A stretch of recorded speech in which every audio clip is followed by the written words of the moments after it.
Welcome to another episode in this stunning series on the work, life and theories of Clayton Christensen. We're in for a real treat today, but before we start into today's episode, I want to thank our sponsor, Next Estate, a Berlin-based expert in property investments, management and acquisitions in the Berlin market in Germany, specializing for English-speaking investors from all over the world. You can find them at next-estate.de or next-estate.com.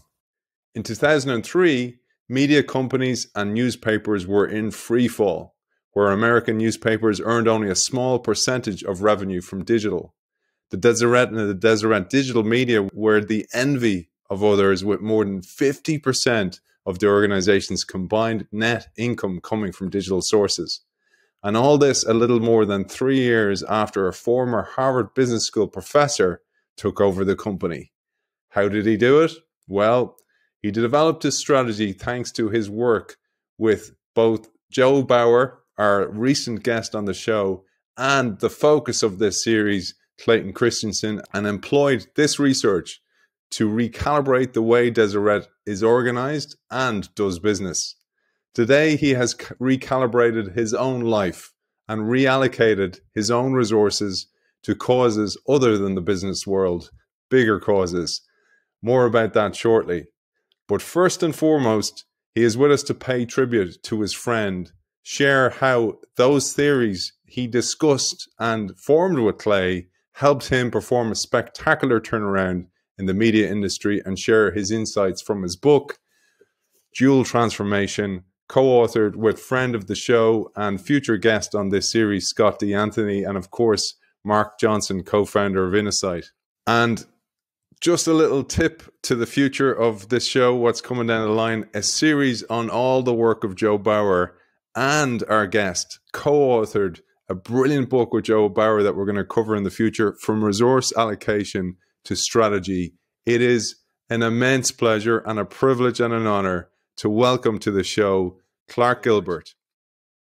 Well, thank you, Aidan. I'm so glad to be with you, and what a wonderful opportunity for me, not only to talk about these ideas, but the man and the character of Clay Christensen, and how he impacted not only my intellectual development, but my personal, spiritual, and moral development, just because of who he was.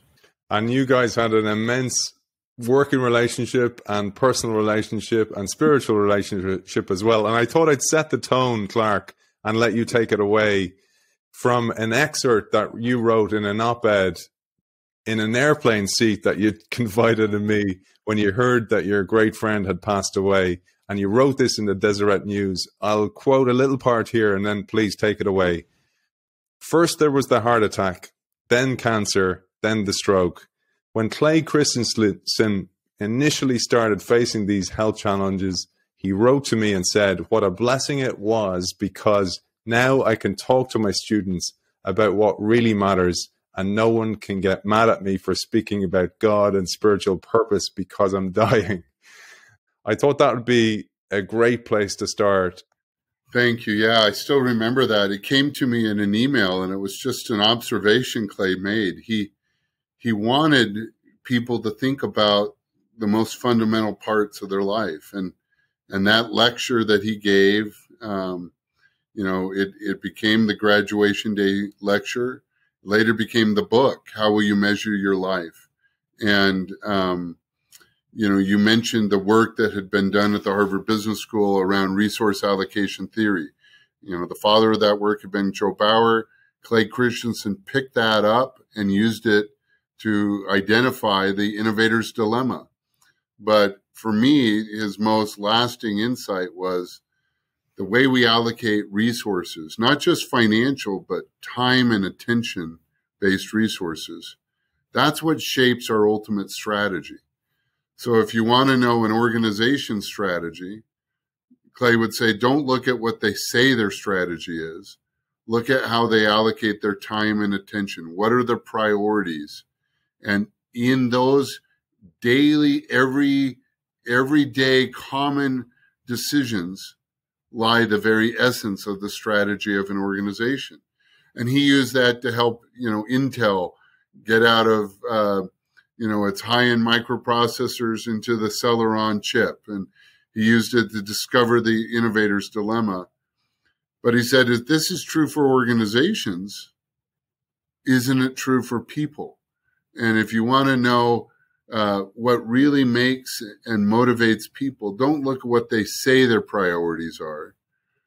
Look at how they spend their time. He once gave an example of class reunions at the Harvard Business School. And he said, people would come back 10, 15, 20 years, after graduating. And Clay would say, no one left the Harvard Business School as a student with a goal that in 10 years, I'm going to be work obsessed. And in 15 years, I'm going to be divorced. And in 20 years, I'm going to be estranged from my children. No one would ever say, that's my strategy. But he would say, look at how they allocate their time and attention. And working on a speech at work or writing a presentation for the office, it gave a lot of those, students a sense of fulfillment and meaning in the short term. And he said, but children and family and faith and service to others, sometimes the rewards for those things, they only come in the long term. And if you can't build your own internal resource allocation around those decisions, you're going to be taken to a strategy you would never say is your strategy. But your resource allocation process as an individual person is shaped like that. I love Clay's teaching on that. It changed and shaped my life. I remember Clay once told the story when he worked at Boston Consulting Group. His boss said to him one day, Clay, we're all so busy, so we decided we're going to have our team meeting either Saturday morning or Sunday morning. And Clay said to him, I promised long ago Saturday to my wife and Sunday to God. And if you want to get those days back, you can ask either one of them for their permission. and he lived that. And it would be easier to ask God, I think. Well, Clay's wife, Christine, is a key to his life success. And they were unified in a resource allocation priorities around their family, around their children, around their marriage, around their faith, and around service to others. And so Clay taught that, he modeled it, and I think that's why the book, How Will You Measure Your Life, impacted so many people at the Harvard Business School and around the world who said there's got to be something more than just making a higher income. I didn't tell you this, but we discussed How Will You Measure Your Life with Karen Dillon. She's a future guest on this series as well. A friend of yours, I'm sure, and you've collaborated together in the past. Wonderful lady and such a great person. But I was telling her that it's why I'm doing this series. It's why I think this work needs to be spread and people need to hear it. And it's in risk of not being done so. And I thought that's why I wanted to bring it all together and let people know the entire journey. For me, I remember going on holidays with my family and I decided I'm gonna read that book that's been sitting on my bedside locker. And it was How Will You Measure Your Life? And I remember bringing it on holiday, and in between work emails and my young children, trying to spend some time with them, I managed to grab a couple of chapters here and there, and gradually it took over my holiday, and it absolutely changed my life because I realized all those things that I was neglecting my health, I was neglecting my wife, I was neglecting my family, and all in this idea, I was stuck in this bubble of, well, I'm working hard to provide for them, but in doing that, I wasn't present in any way. And resource allocation was key to that. I'm saying all that to say you've also changed the resource allocation of your own life as well. You've recalibrated, like I mentioned there, and maybe we'll share what you've decided to do with your resources. Well, I'm glad you asked that. And by the way, Clay was a big part of that decision. I was Clay's protege. I was, his doctoral student. We thought alike. We taught similar principles, and I loved being a member of the Harvard Business School faculty. And Kim Clark, who had been the dean, left to go to BYU, Idaho, and he asked me, Clark, I'd like you to come serve in the church, serve this university, because we're going to rethink the way education's delivered around the world. And that eventually led to the creation of BYU Pathway and hundreds of thousands of students all around the world, first-generation students, low-income students, students in Africa, students in the Philippines, and none of that was there when I left. It was an invitation to come help create that. But boy, I loved the trappings of the Harvard Business School. I loved where I taught. I loved the income and the board seats I was on, and the prestige of the HBS shield and everything associated with that. And I said to my wife one night, I feel like the rich young ruler in Christ's parable, who was asked to sell all and follow Jesus Christ. And I said, I've got this opportunity to do that. And I know we're going to say yes, because I know how the parable ends. But it wasn't the most Christian motivation early on. I was sad to leave. And it was hard. I had to tell colleagues I was leaving my career at the Harvard Business School to go serve in the church. And but I learned from Clay, what is the most important thing? And that opportunity came to serve other people, serve less privileged, use innovation as well as inspiration to reach people who we weren't reaching, who needed access to an education. And so, I left the Harvard Business School in 2006, and I joined Kim Clark there in his administration.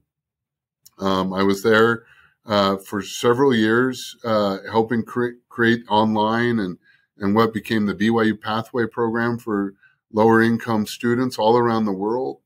But that started a path by learning to say, no, that is what's most important to me, not the trappings of career, not the attraction of income and wealth, but serving God and making a difference in other people's lives. And that took me from the Harvard Business School. And then the church asked me to run its media companies.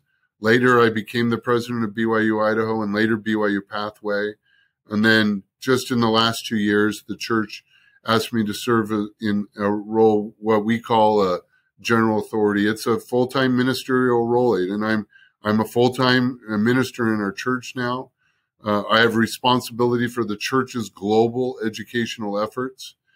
But my first responsibility is really to be a witness of Jesus Christ and to invite people to follow him. And that decision was laid years ago when I left the Harvard Business School.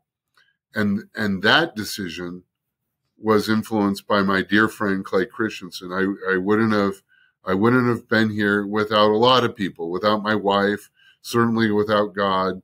But the influence Clay had on me as a young scholar, not only in my thinking and in my research, but in who I would become, it all came from Clay.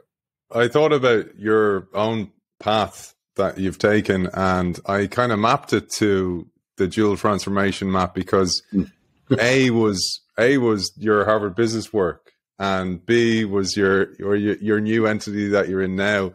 And I thought about the capabilities link, which is your transferable skills of oration and innovation and thinking and strategic thinking, etc., and that regeneration that you're capable of. And it maps beautifully to the idea of dual transformation as well in the infinity curve. I absolutely love the way that works together. And I thought we'd use that as a segue to talk about, because one of the things you said there was it was difficult to leave that world that you knew so well. And in a way, it mirrors what happens in organizations. It's difficult for a leadership team to let go of that past in order to embrace the future, because it was comfortable and it was what you knew and it was what you were good at. Yeah. And I think it's a nice way to set us up for what we're going to talk about in your strategic work. Maybe you have some thoughts on that. Well, you're absolutely right. You said it was comfortable and it was what I was good at. And another word I add is it was familiar. You know, when we try to do something new and innovative, sometimes we have to let go of those things. But I do believe, Aidan, even in my own personal story, you know, and I've never thought of transformation A and transformation B in light of my own life choices. But I think you're right. And what's interesting to me is, as you talked, I felt like I left my career behind and everything I'd done, but I actually found that, you know, God used them in a different place. You know, I can use innovation theory to help corporations make more money, or I could use innovation theory to help serve the poor. And, but I actually brought with me some of those things I'd learned, and I just had to learn how to apply them in a new context and with a framework that included God in it. But, you know, C.S. Lewis, you know, who, you know, just up the way from you at Oxford, you know, wrote a wonderful essay called Learning in Wartime. And there was this question right before, it was on the eve of World War II. Hitler was on the march. Should we go to college? Or shouldn't we all just sign up for the war effort because we knew we would have to fight this demagogue? And C.S. Lewis never fully answered that question, but he said, wait a second. If life is a battle between good and evil, always, why do any of us become scholars and attorneys and doctors? And shouldn't we all go into the ministry? You know, here I am at age 50, I become a full-time minister, but, you know, shouldn't I have been doing that my whole life if I really was a believer? And C.S. Lewis says, no, wait a second. God wants you to be a scholar, to be a plumber, an attorney, a doctor. But if you make your intent to glorify him, he will magnify your talents, whatever you do, you know, and I think that was true of Clay.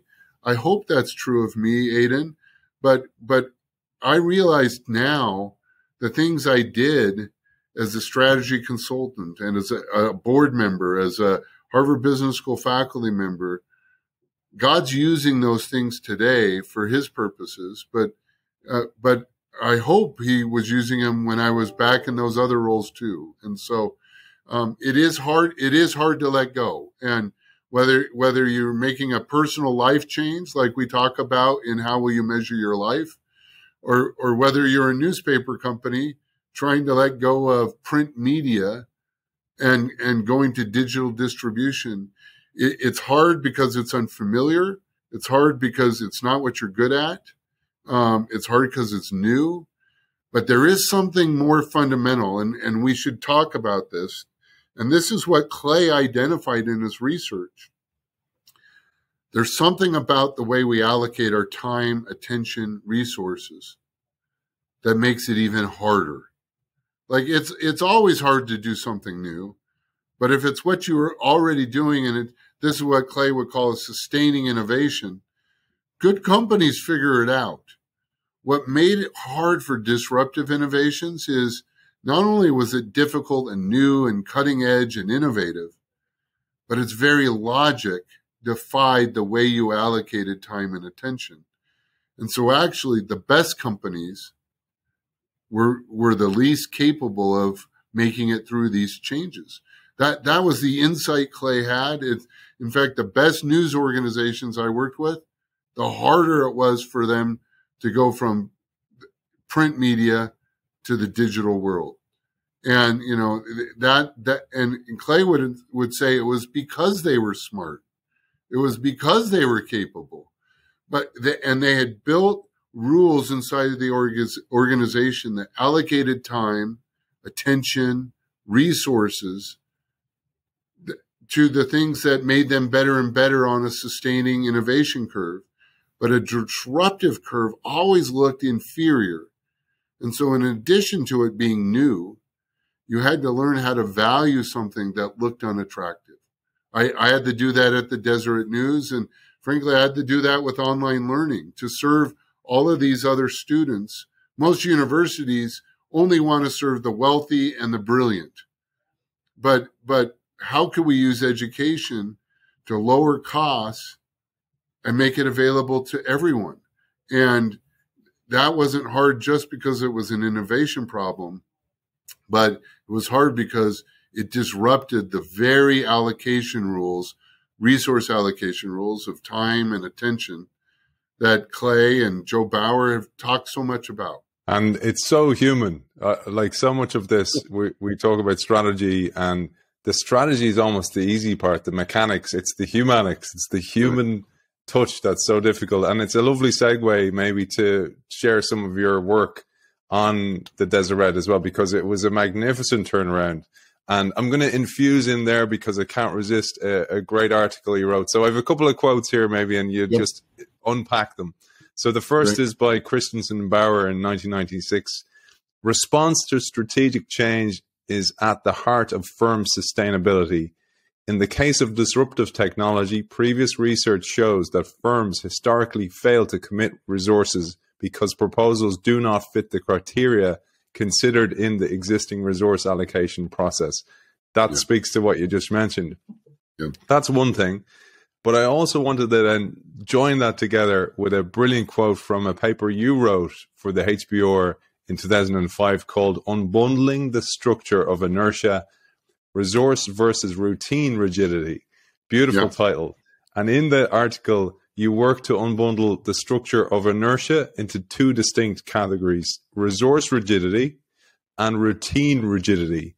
And you say, given this continuous change, a researcher's failure to recognize these distinctions can generate conflicting findings regarding effects of threat perception on inertia. Using field data on the response of newspaper organizations to the rise of digital media, you show that a strong perception of threat helps overcome resource rigidity, but simultaneously amplifies routine rigidity. In the paper, you develop an interpretive model exploring mechanisms for overcoming these divergent behaviors. I love that talk, and I love how you frame that. Maybe you'll unpack that a little for us. Thanks, Aidan, and I'm glad you like it, because as I listen to my own words, I sound far too much like an academic. So let me come at that for some of your audience. When I was studying this phenomenon, it was very clear that there were conflicting literatures in the psychology literature. Some people said when we're under attack, we lock in and we become inflexible. And other people said, no, we have lots of data that shows when you're under attack, you actually become risk-seeking. And I said, how can these two very smart, thoughtful, scholarly groups have found such different things? And what we found is the ones who said you hunkered down and locked in were looking at kind of the structure of your behavior and the routines you put into place. The ones who said you became risk-seeking were looking at whether you were willing to invest or not invest.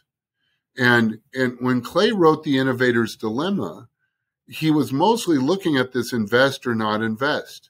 All of these great organizations would say, why would I ever invest in the disruption? It's unattractive. Our customers don't want it. It underperforms on our traditional metrics. Why would we invest in that? And so that was kind of resource rigidity. But we were seeing with the internet, newspaper companies were panicked. Everyone was telling you every day when you came into the office, you're a dinosaur. Your company's going to die. You know, your business is over. So they knew it was coming, and they were willing to invest billions, literally. So the routine rigidity was overcome. The resource rigidity was overcome. They spent money because they knew they were in trouble. They were panicked, but they never changed their behaviors and the underlying routines of what they did. It was basically a printed newspaper published online.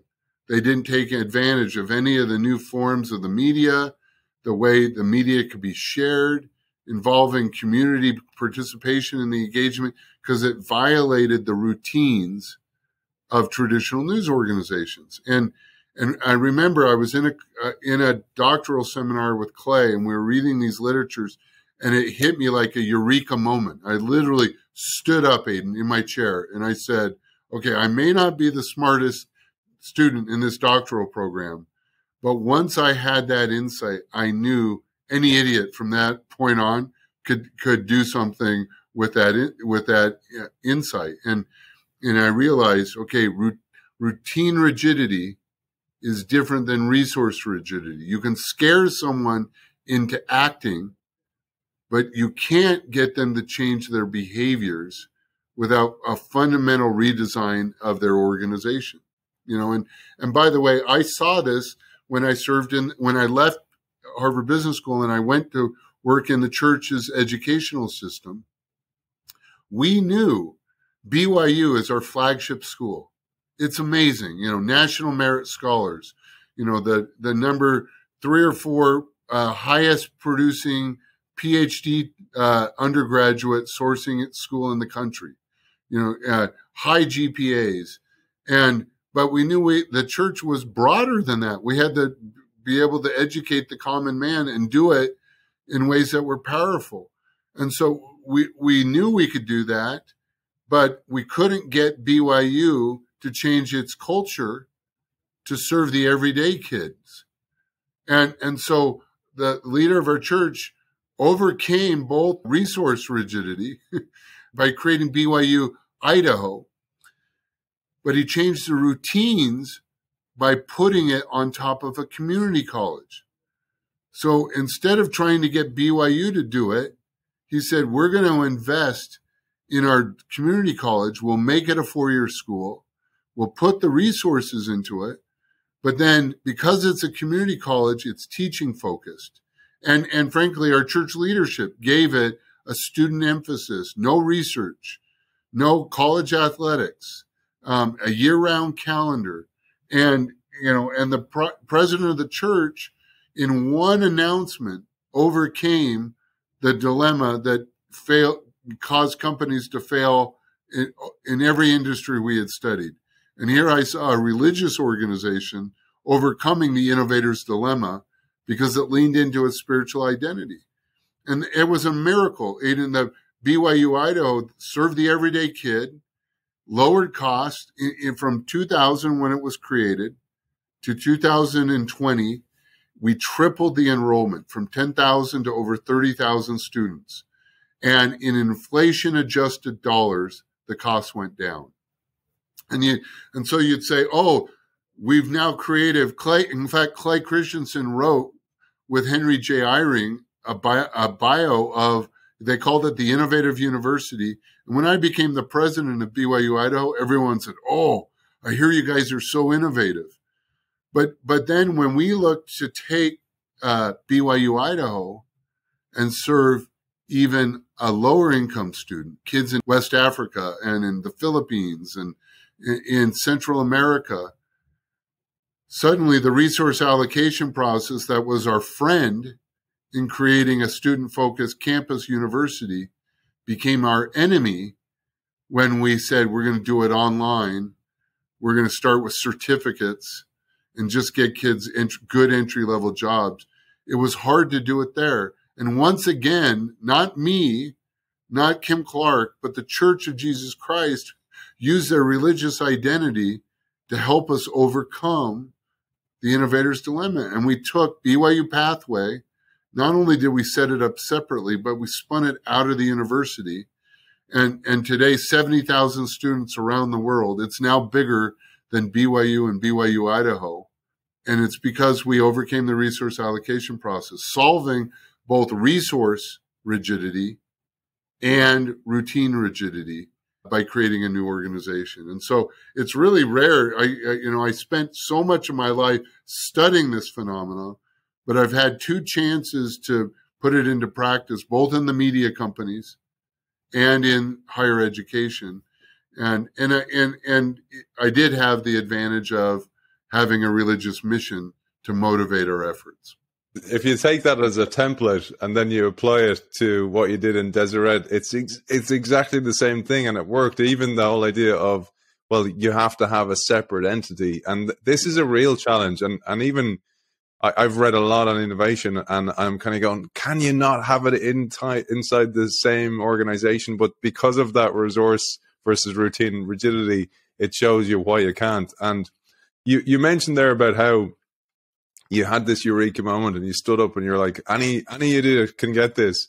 Any idiot might be able to get it, but can any idiot put it into practice? Because you had magnificent results. I'm going to share on the screen the revenue fortunes, that the reallocation of revenue towards digital that happened under Clark's stewardship. But I wanted to map it, as you did, to the three phases of Clay Christensen's disruptive innovation model, and it maps perfectly to these three phases. And it doesn't matter if it's the newspaper industry, this works for any industry. Phase one, there's simultaneous and parallel growth for both the legacy and the new organization. In phase two, there's uncertainty for legacy organization. The revenues start to shrink, for example. And then phase three, the final surge, comes as the legacy industry gets initially a growth phase, but then a steady decline.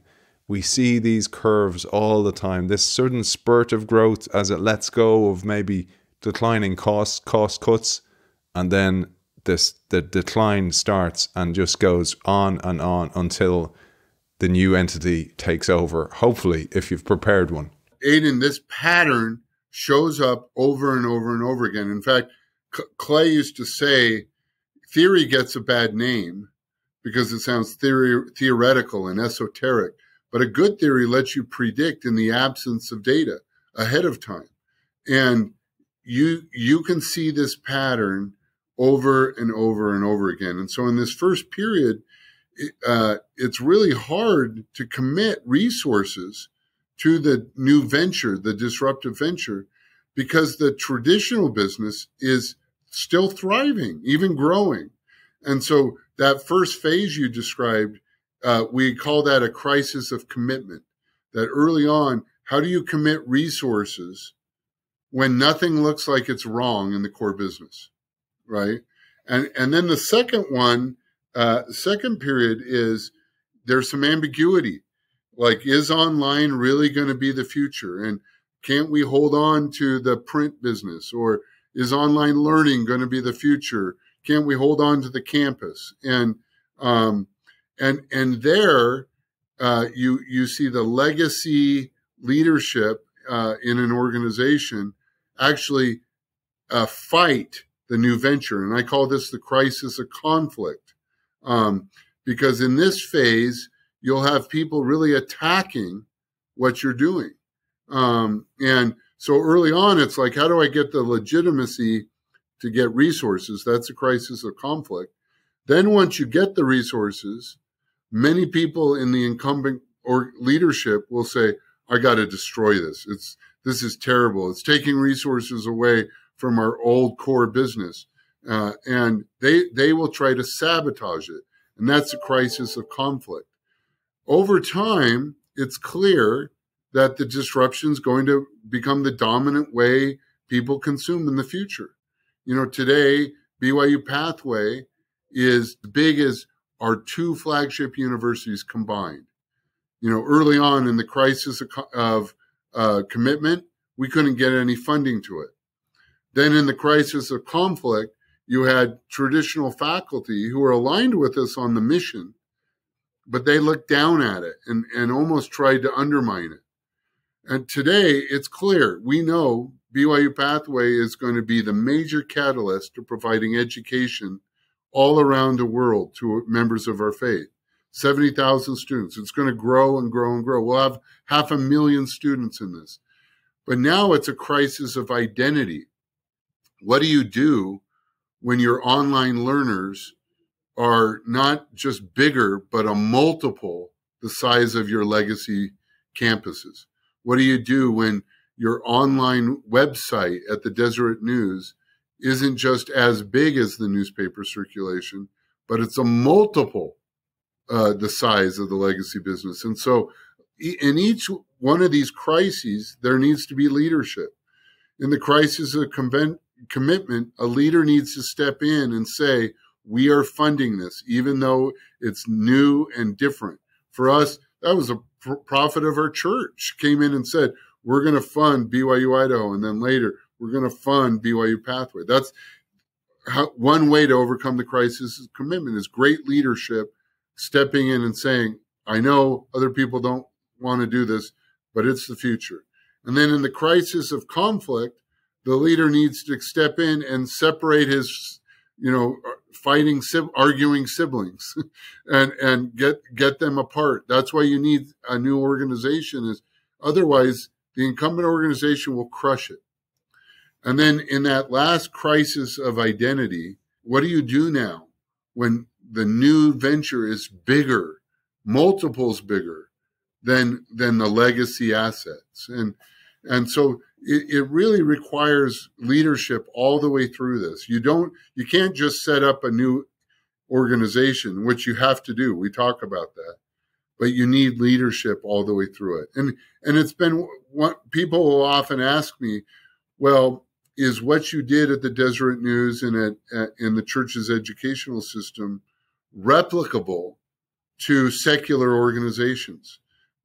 And without a doubt, our religious identity, our religious mission helped the leaders do that. But I tell people everywhere, amplify your organization's mission, even if it's not religious. If you're a media organization or you're a healthcare organization, what is your mission? And use that to help the leadership narrative as you work through these challenges. And just for our audience as well, there's in dual transformation, there's examples in there from Netflix, from Adobe, from Xerox, Singtel, many examples of organizations who navigated that change, mapped to the dual transformation framework. Clark, I thought we'd share that at a high level, the dual transformation framework, where you have transformation A, B, and then the really important aspect you talk about there, the kind of refereeing of capabilities and managing of capabilities in between both. And maybe we'll map that to your time in Deseret as well. One of the, maybe you'll take us through that at a high level. And then just before you go on to transformation A, I read once, and I can't find it anywhere, I'd love you to share this. You give a great metaphor of how crocodiles survived because they became smaller and smaller and more agile as the environment changed, and that's why they're still around. Yes, thank you. I love that metaphor, and I use it all the time because people say you're a dinosaur.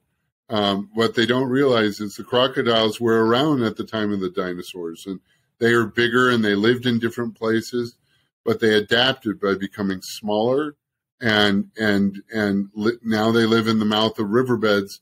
And going out to the ocean, and they found this place where they could survive. And Clay's original work was, okay, the incumbents lose and the startups win, right? But no one wants to say, well, give up. And can I preserve the legacy business? Can I preserve the legacy organization? And I think I was really aided in that effort, Aidan, when I got to both my higher education role and my media roles, because my board in both cases wanted a viable legacy business. So, the leader of our church had run the Deseret News, and he's like, how will we keep the printed product viable? And we had to figure out, okay, people aren't going to subscribe to a daily newspaper. And we adapted it, and we went to a weekly paper. We did a national once-a-week paper. And the team after I left created Deseret magazine, but they said, we're going to embrace coverage of family and faith and poverty, things that the church really cared about and we could do distinctly well. And so this is like the crocodile saying, I'm going to adapt and do just what I can do and find a place where that's viable. Obviously, our campuses, even in a world of online learning, both our campus in BYU, Idaho, our campus in BYU, they have record enrollment on the campus, right? And so we weren't going to walk away from those assets. And so dual transformation said, hey, I got to lead an innovative change, not only to create the new disruptive venture, but I got to be a leader to preserve the viability of the legacy venture. And as I would talk to executives around the world, I would say, look, you're not leading one transformation, you're leading two. You got to have a really innovative change process to preserve the core, and you got to have a separate and independent process to launch the new. And there would be some linking between them through the capabilities exchange, but you're going to lead two different change processes. And Aidan, I did not do this perfectly. I made all kinds of mistakes. I would get up to the faculty at BYU Idaho and go on and on and on about online learning and pathway. And that only made them feel less secure about their core efforts. And I would get up in front of the Deseret News team and I'd go on and on and on and about how we're winning the digital war, not only against our local competition, but even becoming a national voice. But they didn't feel part of that. And so I had to build narratives and even authentic insight of how will the printed paper become a real viable thing, and how will it become a survivable alligator or crocodile in the future. And I love the campuses of our universities and what happens there and how it transforms the lives of our students. And I had to make sure I knew that narrative and I invested in that effort. And so I made a lot of mistakes, Aidan. It wasn't that I wrote about this and published about it and then suddenly magically it all worked. I made mistakes. I had a board who worked with me and helped me grow and develop, and I had teams that helped me learn how to do this. But over time, I realized I'm leading two change processes, not one. And an individual can go back and forth between the two, but organizations are far less flexible. And boy, have I learned a lot from those experiences. So there's A, transformation A, which is the legacy organization, B is the future, and then C is the capabilities link. Another metaphor that is really useful was the airlock. So as you're going between each, you have to kind of change your suit and change your clothing in order to go into this one. So you're not bringing over even mindsets from that organization or speaking the language of that organization to this language, like you said, because you alienate them. Well, it's really hard to find someone who can live in that in-between space. And, take BYU Pathway, which is Transformation B. It's the new model, new way of going. We call them the hidden many, operating everywhere the church is organized. And in Transformation A, it's, we bring them to a campus and the curriculum's different. The operating model's different. The way you interact with students is different. But I do need the accreditation of Transformation A. And so we've built a little team that lives inside a C, and they know the difference between the two institutions, and they respect it. And that's a unique thing. People have a hard time respecting two things that are simultaneously different. But we found a group who can, and they go in and they seal the chamber, lock out the culture from either organization, work together, exchange curriculum, ideas, accreditation, student service information, and then they open it back up and go into their separate organizations. And really for us, Aidan, I don't think we could have done this without a deep sense of mission. And this, I mentioned this earlier. For us, it's a religious mission, but even for our friends in other organizations, it's like, why, if you're doing this kind of innovation in a hospital system, if you're doing it in a media organization, and you can help people realize this will help us serve more people. And the different models, they are different. But if we can embrace a common mission to lift and build others, and for us, that's deeply religious, but secular organizations can be motivated by a sense of mission as well. If it's just money making, it is a lot harder, but I find organizations with not only deep strategies, but deep missions, they can do this. And that's aided me in higher education and in the media. Is the mission and is what motivated people in the end to work together in these difficult navigation spaces. Beautiful, Clark. I'm conscious of your time. I thought maybe we'd finish with, I picked out of all the writings and literature that I've read to prepare for today, 2 quotes, and one is on your work and one is on Clay then to finish today's episode. So maybe I'll tee you up for your work, because one of the things you say is this, no matter how well you prepare, no matter how much you do it, just like when you said about the church, you love the physical, the bricks, the university,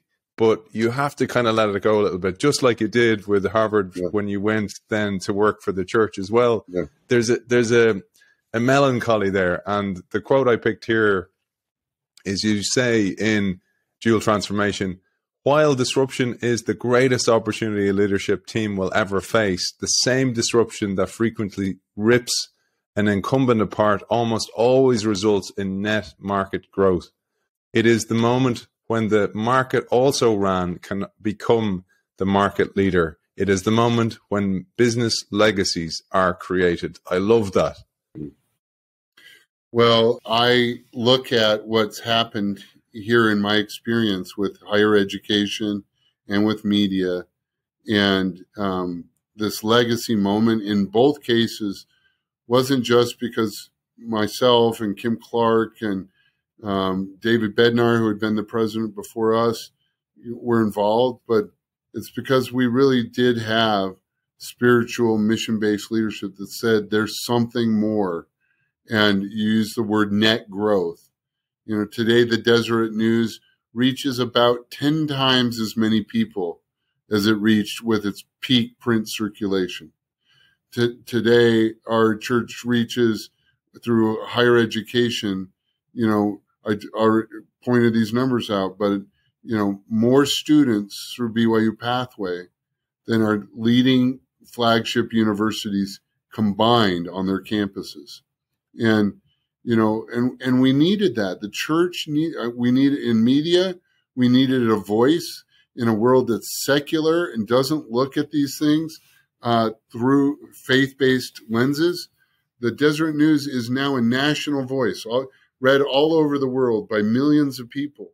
And that wouldn't have happened with a print newspaper in Greater Salt Lake, right? And today, of course, how could a church that claimed to be motivated by the principles of Jesus Christ only provide education to elite, wealthy, brilliant people, and not serve its whole worldwide presence? And now everywhere we go in our church, no matter where it is, India, Africa, South America, or a poor family in Salt Lake, or a single mother going back to finish her education, no matter where you are in the Church of Jesus Christ of Latter-day Saints, you have access to a high quality, affordable, spiritually based education.